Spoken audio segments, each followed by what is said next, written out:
Hey y'all, my name's Mare. Welcome back to my channel. Today we're starting off another reading vlog, this time reading some hyped up contemporary romance. So the first book that I'm going to read for this vlog is Dream On by Angie Hockman, what's her name? It's Angie Hockman. So I am 35% done with Dream On, so let's just launch in. Let me tell you about it. Let me tell you my thoughts, my feelings. Spoiler alert, it's kind of going bad.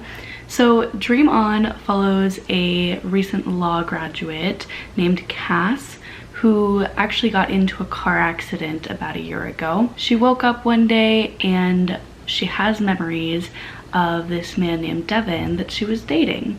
When she wakes up, everyone's like, who the heck is Devin? We've never heard of this man. And Cass is like, I guess you're right. I don't have a boyfriend. That must just be a figment of my imagination. A couple months go by and Cass actually runs into him at a flower shop, and they start talking, start trying to figure out why she knows him even though they've never met.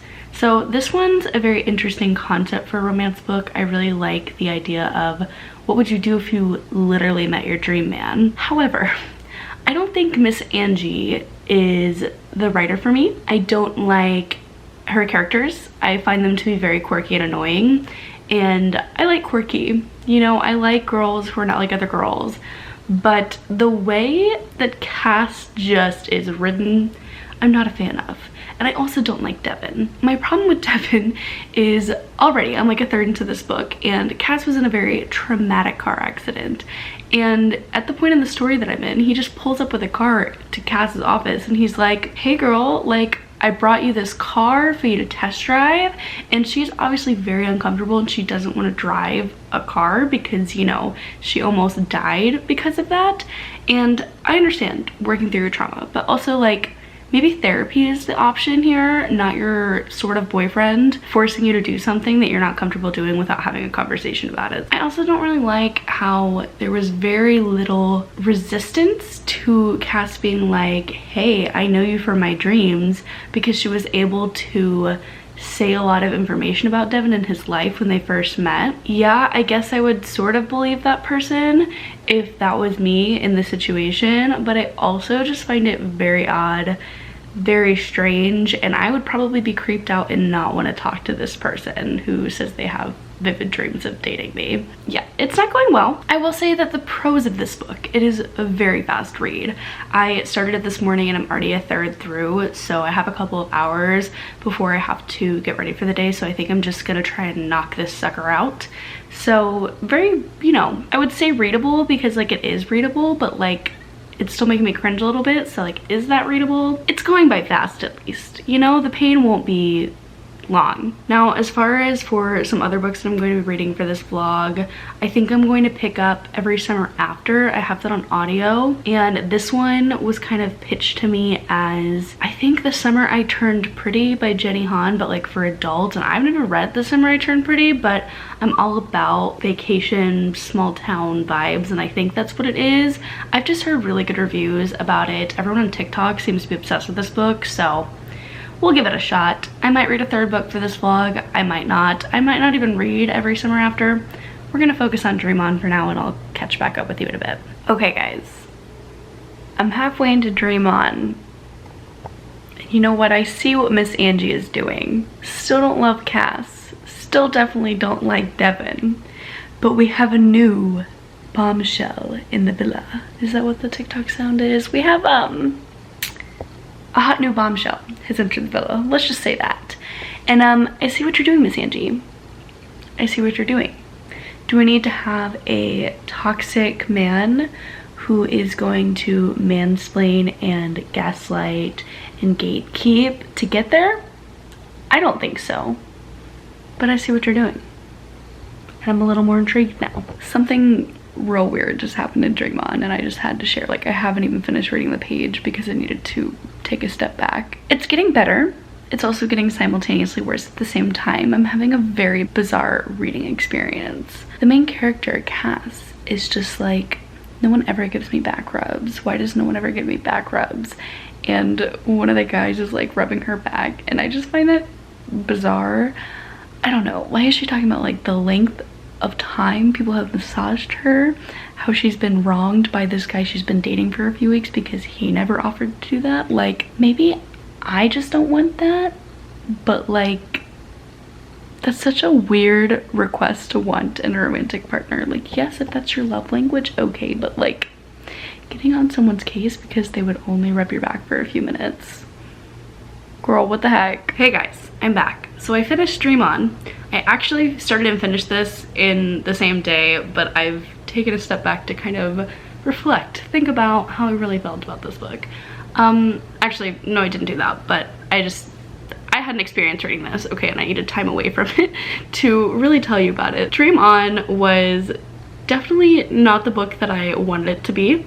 It is definitely not the book that I thought it was going to be. I had a lot of real problems with one of the main characters and the love interest, and I thought he was totally awful and didn't deserve a redemption arc, and he somehow got one anyways. And even though this book took a direction that was different than it was ultimately shown in the first half of the book, I don't think that Devin needed to exist. And you know, I appreciate him for wanting to do better and to be better, but like, some of the things and actions that this man did were simply unforgivable in my opinion, and I don't think that it should have been.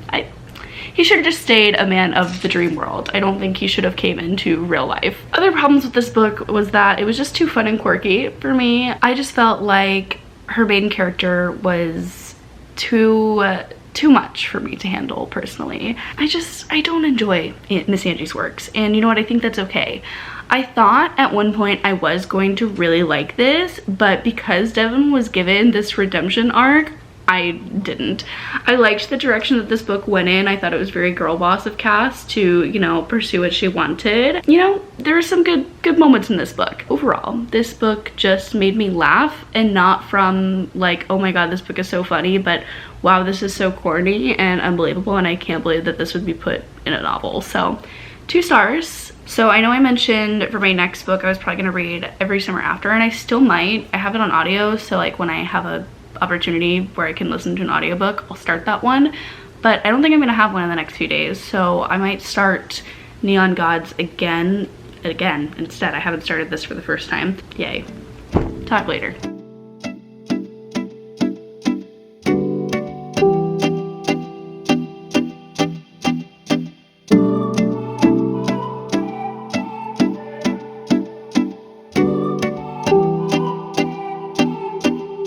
So at first when I saw you, didn't think you remember my name. I could never forget you. When I wake up I still see your face. You said it was easy, you said you were down. How did you convince me to just stick around? Can we make it easier? Easier, easier, easier. Can we make it easier? Easier, easier, easier, easier.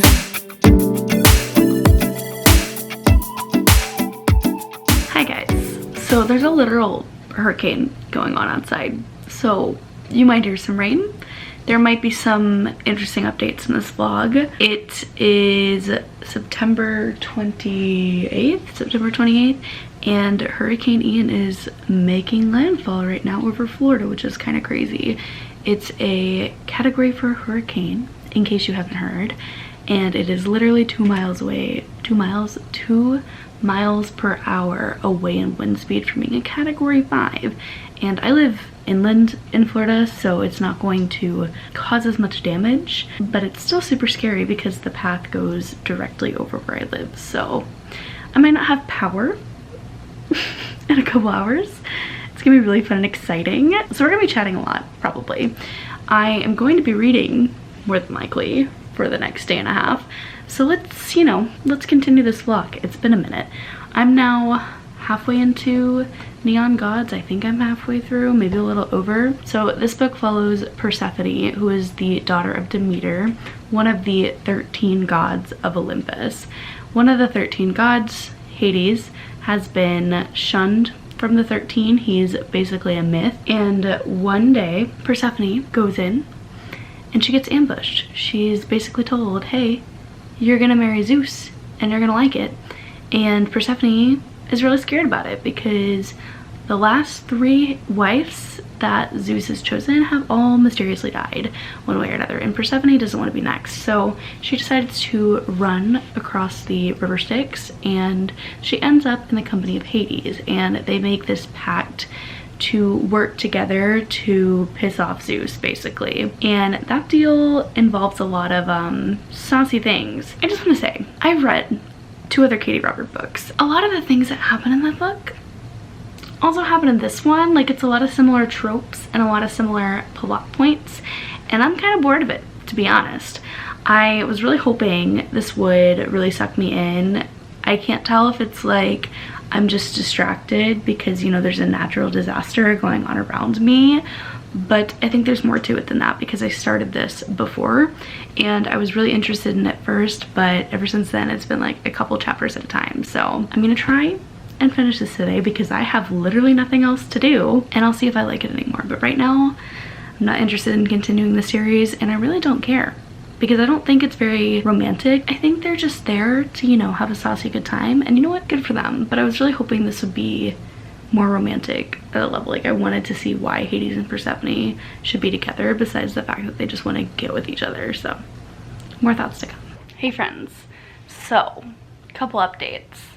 One, it's the next morning, so Ian is now a tropical storm and it's more along the east coast of Florida. I think it's about to get back in the water and then go back up the coast, but it actually went really far east. The original projected path was supposed to go like right over where I live, and it looks like it stayed east of us, so don't think we have any severe damage. It looks like our biggest concern is flooding, which was what my biggest concern was in the first place. So it's just raining a lot and I don't know when it's gonna stop. Hopefully things will return to normal soon. If you're watching this and you were affected by the hurricane, like I truly am so sorry, and I hope you're doing all right because this has been like absolutely devastating for Florida. I feel very fortunate and lucky to have been in a spot where things weren't so bad because I know how horrible it's been. So it's been super scary and I hope everyone is okay. During that time last night, I read most of Neon Gods and I actually finished it this morning. I was so tired I could not physically finish this yesterday, even though I had like 20 pages left, and I think I'm gonna give it 2 stars. I just didn't care about this. I didn't care about it at all. I really wanted to like Persephone and Hades together. I really like Hades and Persephone retellings, or so I thought, and this just did not deliver. It didn't give me what I wanted. I think that the chemistry between the 2 of them were just not there, and I also think Hades was too much of a cinnamon roll because that's just not who he is traditionally in mythology.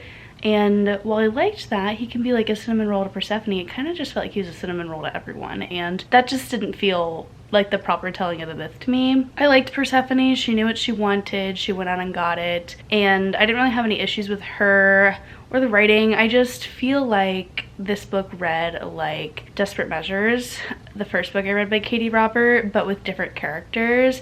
So it wasn't that great. Like, it just was boring to me because I felt like I had read it before and the romance wasn't really giving enough for me to stay invested. So not gonna continue the series. What a bummer. I did end up starting Every Summer After, and this one also coincidentally follows a woman named Persephone, which I think is weird because this is like a contemporary romance. So she also goes by Percy, so we're gonna call her Percy so it doesn't get really confusing. This is like a childhood friends to lovers story, second chance romance, I want to say. So this follows Percy, who when she was younger was bullied by her friend, and so her parents were like, okay, we're gonna get a vacation home, we're gonna let her forget about all this. Goes to this summer town, and I think she's 13 the first summer, and she meets this boy named Sam, and they become really good friends. And so every summer they spend the entire summer together. have fun. They make friendship bracelets for each other, super cute. There's this ominous thing that happened. It's kind of introduced in the beginning of the book where Percy returns to this summer town where she hasn't been in years because Sam's mother passed away, and Sam's mother was someone who was very close to Percy, so she's devastated by this loss. Obviously, she grew up with this woman. It kind of brings her back to this town for the funeral, and it reignites a lot of old feelings that she has for Sam.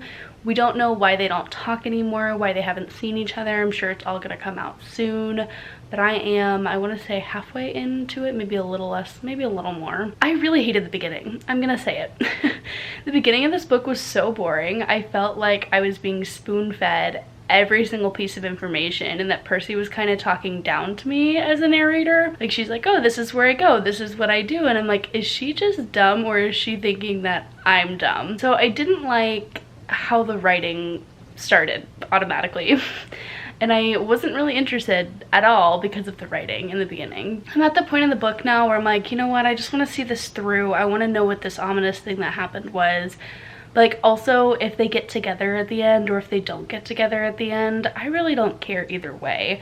I'm more so just here for the drama. So I'll let you know what I think at the end of this, but so far this reading vlog is not going well. I picked 3 super popular hyped romances that I was like, oh my god, everyone has been reading these, saying they love them. Y'all are all dirty liars. These all suck. I finished Every Summer After. I feel as if I have perhaps an unpopular opinion, but I really dislike this book. I'm very confused by the glowing reviews. I don't get it. That ending really ticked me off. I am personally very upset. I feel victimized by this book, and I kind of want to like hate give it a 1 star because I was so flabbergasted at what this ominous twist was at the end, but I did find myself enjoying it, dare I say, at some parts. So I think I'm gonna give this one a 2 star, which means every single book for this reading vlog got a 2 star. So this did not go well. These hyped romances, all terrible, don't recommend them. I want to specifically talk about why I hated Every Summer After. 1, it was boring. 2, the ending. What was that? Everything in between was kind of just alright. Like, I didn't mind the writing. I thought that the past and the present flowed really well together, and then that the events that happened in the past made sense for what was happening in the next chapter with the future. So I thought that was pretty seamless and well done, and I loved Sam. I thought he was great. He was the love interest, and I liked the friends to lovers aspect of this, and I didn't think it was super rushed. I didn't think it took too little time or too much time. I thought it was really well paced from that standpoint. I just cannot believe what this ominous thing was that was introduced, because what was the point? What was the point of all that? I hated that so much. Made me so mad. I just cannot believe ever doing that to a person. And maybe I should stop reading romance books, because I feel like this is a trope that is often used and it really just ticks me off, but what can you do about it? I'm so mad. I'm so mad. I feel like I wasted my time on a book with a horrible ending. Enough redemption arcs. Burn all the redemption arcs in 2022. I don't want to see characters be redeemed. I want people to be held accountable for their terrible actions and for nothing to come out of it. I don't want them to get in relationships with terrible people. I'm done with it. So anywho, that's it for this reading vlog. I guess Neon Gods was my favorite out of the 3, which was also a 2-star read. So this didn't go well. Don't recommend any of these books. I hope you liked this video. If you did, don't forget to like, comment, subscribe, tell me what's going on, if you've read any of these books, what you thought of them. I'm gonna go read some YA fantasy now and hopefully cleanse my palate from these horrible tropes. Okay, bye!